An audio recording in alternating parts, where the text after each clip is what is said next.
pessoal! Estou aqui hoje para ler para vocês alguns trechos de alguns livros meus que me marcaram muito, trechos que por algum motivo gravaram na minha memória, ou pelo menos o tipo de assunto que aquele livro trata me gravou. E são trechos de livros que eu gosto, de tempos em tempos, de pegar de novo para reler. Não releio o livro inteiro, mas gosto de folhear, pegar partes que eu marquei, ou partes novas, partes que eu não havia marcado ainda, e dar aquela relida. Me contem nos comentários se vocês também fazem disso.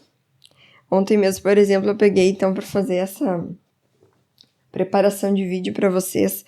Peguei esse livro da poesia de Hilda Hilst e já acabei me deparando com um texto que eu havia lido. E fazendo agora uma nova releitura, eu já percebi que gostei, que percebi diferente o texto, especialmente a poesia. Eu acho que a gente pode voltar nela mais de uma vez e começa a sentir novamente aquele texto de um jeito novo. Esse vai ser um vídeo um pouco diferente, com leituras e comentários. Eu gostaria que vocês deixassem aí nos comentários para mim o que vocês acham, se tem algum livro que chamou a atenção de vocês, algum trecho de livro que vocês me recomendam, ou alguma leitura que vocês me recomendam, que eu vou gostar muito de saber. Gostaria apenas de avisar que todos esses livros que eu falar, eu vou deixar o link aqui na descrição para compra na Amazon. Eu acredito que todos eles já têm resenha aqui no canal. Então eu vou deixar também o vídeo correspondente ao livro que já foi feito. Lembro também que esse vídeo está saindo na quinta-feira, dia 24 de abril, e está acontecendo o App Day, ou seja, dias de desconto na Amazon, apenas para quem tem o aplicativo da Amazon no celular. Eu tenho um grupo no Telegram e já andei colocando então algumas dicas de livros que eu vi na promoção por lá. Então, quem quiser entrar no grupo do Telegram, que é um grupo bem silencioso, eu me manifesto raramente, está também aqui na descrição desse vídeo. Esse livro aqui, esses livrinhos aqui do Sêneca, eu tenho muitas marcações, porque ele era realmente um homem muito sábio, e são muitas e muitas as frases e trechos do livro que parece que eu preciso de tempos em tempos pegar e reler para levar para a vida. Esse aqui é o Sobre a Brevidade da Vida. Sobre a brevidade da vida e sobre a firmeza do sábio. Essa edição aqui é da Pinguim. E eu recentemente li também sobre a ira e sobre a tranquilidade da alma, que foi um livro que também é muito essencial para minha vida, eu preciso reler ele. Vou falar alguns trechos aqui que ele fala sobre o tempo. É preciso, durante toda a vida, aprender a viver. E o que talvez cause maior admiração, é preciso, durante toda a vida, aprender a morrer. Se preparar para a morte, viver com os olhos pensando nesse momento, achei essencial. Eu vou fazer essa leitura de um outro trecho aqui, e depois eu vou comparar com outro livro que fala sobre o tempo, para vocês verem como as duas passagens são muito parecidas. Talvez um tenha se inspirado, o outro autor tenha se inspirado no Sêneca. Ninguém vai restituir os teus anos, ninguém vai devolver-te de novo a ti mesmo. A vida segue a trajetória que iniciou e não retrocede ou detém seu curso. Não fará tumulto, nem advertirá sobre sua velocidade. Deslizará em silêncio. O Deserto dos Tártaros, de Dino Buzzati. Parecia ontem, entretanto, o tempo se consumira com seu ritmo imóvel, idêntico para todos os homens, nem mais lento para quem é feliz, nem mais veloz para os desventurados. E como é parecido? Não fará tumulto, nem advertirá sobre sua velocidade. Deslizará em silêncio. Aliás, todos os livros que eu peguei aqui, dá pra dizer que eles têm uma passagem que fale sobre o tempo, sobre a passagem do tempo, e parece que todos têm isso em comum, como se ele deslizasse realmente em silêncio, nem mais rápido, nem mais devagar, ele simplesmente passa, e se a gente não faz um bom aproveitamento dele, quando a gente vê, perdeu oportunidades. Só para dar um exemplo aqui, da poesia de Hilda Hilst. Passará, tem passado, passa com a sua fina faca, tem nome de ninguém, não faz ruído, não fala, mas passa com a sua fina faca, não faz ruído. Então, eu sinto que todo mundo fala a respeito disso, sobre o tempo. Ele é uma passagem silenciosa, imperceptível, mas quando vê as coisas já são diferentes de como eram, se corrompendo, se transformando. Então, eu adoro esses trechos que falam sobre o tempo.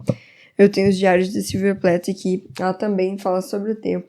Mas como eu falei, é muito desafiador para mim pegar e selecionar apenas um trecho desses livros para ler para vocês.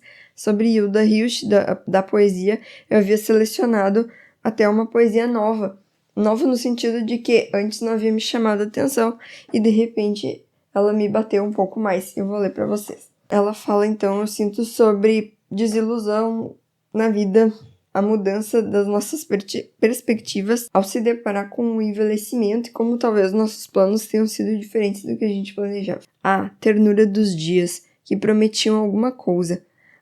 Noites que esperavam vida. Disseste que o mundo dificulta o caminho dos bons e que pesa tanto nos teus ombros o estandarte do amor. Tua vida consumiu-se num sonho de adolescente. Teus olhos, há muito, não dizem nada e simulam mistério quando sorris. Sabes alguma coisa além dos homens. Soubesses ao menos a eterna escuridão dos que procuram a luz. Bagagem de Adélia Prado, que é um livro de poesias. E tem várias aqui que são maravilhosas, mas uma das que eu mais gosto é o que faz referência à maneira como a Adélia se enxerga e ela usa também da maternidade para falar sobre isso. É Grande Desejo o nome. Não sou matrona, mãe dos Gracos, Cornélia. Sou a mulher do povo, mãe de filhos, Adélia. Faço comida e como. Aos domingos, bato o osso no prato para chamar o cachorro e atiro os restos. Quando dói, grito ai. Quando é bom, fico bruta, a sensibilidade sem governo. Mas tenho meus prantos, claridades atrás do meu estômago humilde e fortíssima voz para cânticos de festa. Quando escrevo o livro com o meu nome e o nome que eu vou pôr nele, vou com ele a uma igreja, a uma lápide, a um descampado, para chorar, chorar e chorar, requintada e esquisita como uma dama. Outro livro que então fala também de tempo e sobre maternidade é Ao Passeio ao Farol, da Virginia Woolf. Então, eu vou falar para vocês. Esse livro é mais um fluxo de consciência, formas que os personagens estão pensando, a narrativa é toda dessa forma. Eu achei muito sincerão o jeito que ela falou sobre a maternidade, eu gostei demais. Então, a personagem do livro, que é a mãe da família, ela está pensando a respeito dos filhos, das crianças. As crianças não esquecem jamais. Por isso, é tão importante que a gente dizia, o que a gente fazia, e era um alívio quando eles iam se deitar. Por ora, ela não precisava pensar em ninguém. Podia ser quem era, estando sozinha, e era nisso que agora ela muitas vezes sentia necessidade de pensar. Bem, nem mesmo pensar. Ficar em silêncio e ficar a sós. Toda aquela história de ser e fazer, de ser expansiva, brilhar, falar, evaporava. Aí ela vai para uma descrição, então, de um jantar que está acontecendo e a personagem, então, essa mesma mãe, tem a sensação de que aquele evento vai ficar marcado na vida da família, na memória de todos, mas ela percebe também que aquele momento está chegando ao fim e ela está vendo o tempo passar e se consumir. Agora era necessário dar um passo à frente. Com o pé na soleira, aguardou mais um instante dentro daquela cena que estava se dissolvendo no momento em que ela a contemplava. Então, enquanto dava o braço à Minta e saía da sala, a cena mudou. Assumiu uma forma diferente. Já se tornara, ela sabia, olhando para trás, pela última vez, o passado. Eu fico impressionada como esses grandes escritores conseguiam colocar em palavras sentimentos tão complexos. Os Diários de Sylvia Plath, gente, olha quantas marcações. É um livro que me toca em vários aspectos. Eu me identifico um pouco com ela de diversas formas, porque são diários, e então eu sinto que ela é sincera em relação a quem ela é, ao que ela sente, e ela escreve disso sem nenhum tipo de pudor. Ela escreve tudo mesmo, e ela fala então sobre vários aspectos femininos que eu gosto muito, Mas uma das coisas que eu acho que mais toca em relação a Sylvia Plath é a questão da autoestima dela. Que ela tinha realmente certas dificuldades de se aceitar, de se amar. E tem aqui no fim do livro, nos apêndices, o que ela chamou de carta a um demônio. E esse demônio, no caso, seria justamente essa luta dela com autoestima, com depressão, enfim, tantas coisas que atingiam ela. Eu vou ler alguns trechos que eu sublinhei.